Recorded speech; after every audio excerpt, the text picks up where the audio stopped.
Hello and welcome to Do It Yourself channel. Today I will show you where to find the option and how to change size of floating shortcut button for switch access in Realme 14x phone.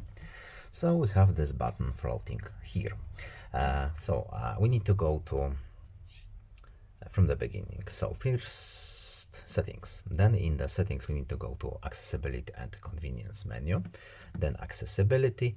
Next we have these tabs at the top. We need to navigate to the interaction tab, then tap switch access, and here is the shortcut options.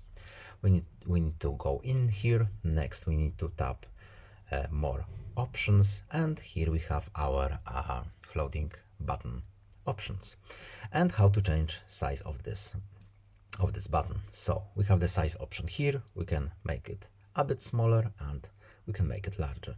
Unfortunately, we do not have the custom size, but that's all.